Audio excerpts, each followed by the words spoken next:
Hello class, this is Ferris Dugan, Jacob Arndt, Gabe Gross, and Halston Mansour, and we're presenting our project for 120 years of Olympic history with the athletes and their results. We got our data from Kaggle, and we're going to use R to work this data and find out some results.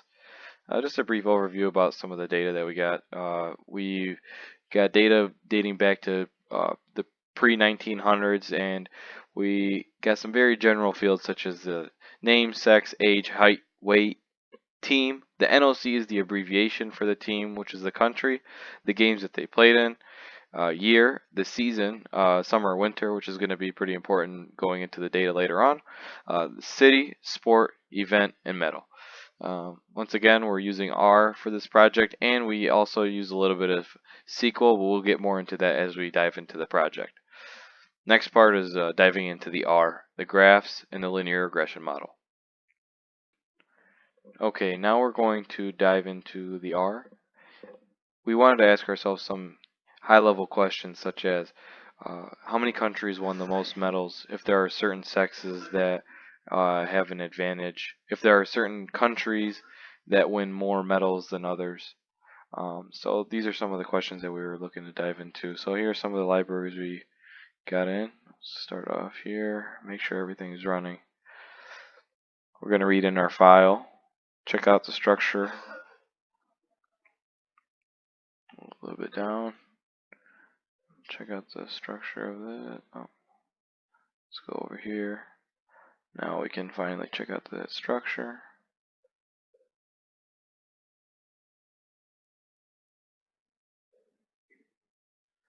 Next, we'll just check out the first line.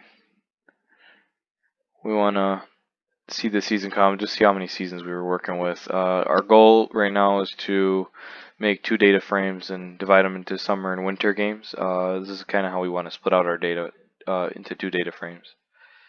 So we'll do that. Check out the structure of each. And now we're going to go and dive deeper into the graphs. First question is, we want to see how many countries, or which countries won the most medals up to this point by medal type. The Olympic Games started in, for our data set, is coming towards the late 1800s and ending at the most recent Olympics. So once we run this chunk out,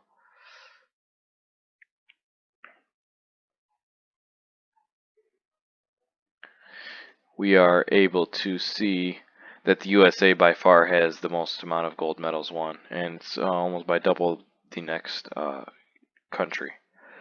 If we go here, we can see the US also has the most silver medals, and the USA has the most bronze medals. And one thing that we see is we see countries like Germany and Italy are trailing in these data sets too.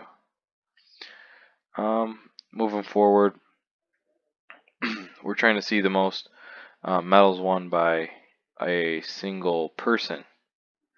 So, are there any certain athletes that are dominant in the Olympic Games? We had one athlete in mind that we knew right off the bat, Michael Phelps, that he had the most gold medals. So when we were testing this, we were seeing if Michael Phelps was going to come in the lead. And after we ended up running all this, we saw Michael Phelps by far, number 1 in gold medals. We see here that there's a bunch of different people in different countries that have been dominant in their various sports in the Olympics as well.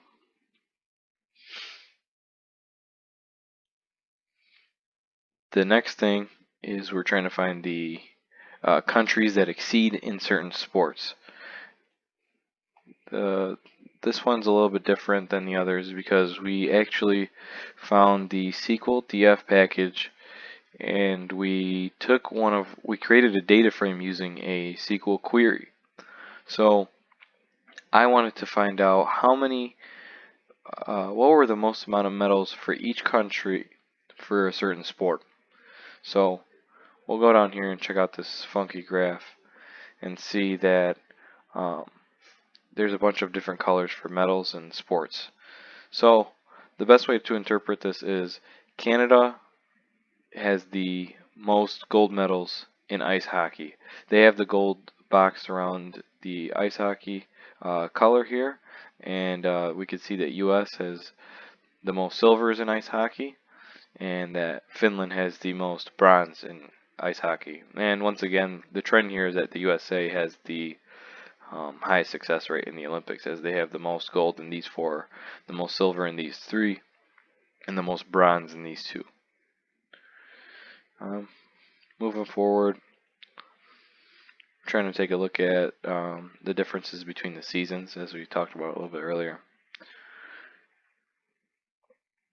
Run this. We're able to see that the number of games in the winter and the summer increased over time. We think that's because times have changed. We want to be more inclusive in the world as of late, and also there's things that we're going to see, such as maybe even esports in the future in Olympics. So that's just a sign of times are changing. So games might be added to the Olympics soon.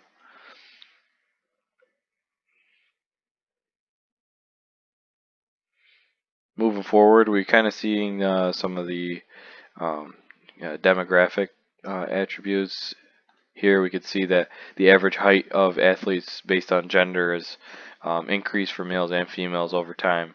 One trend that we notice here that we're going to see in all three of these is that you won't see any female data until 1920, and we think that's because women did not join the Olympics until that point in time. We could see here that the average weight of the male and female are also both increasing over time. And the number of men and women seems like they have balanced out over time. So there was a significant increase in men over women in the Olympics, and it looks like as of the most recent Olympics, the men have only slightly edged out the females. And finally, for graphs, we have just another visual letting us know that the United States and other countries, how they stand with their medal counts in terms of gold, bronze, and silver. And these are the countries that have the most amount of medals.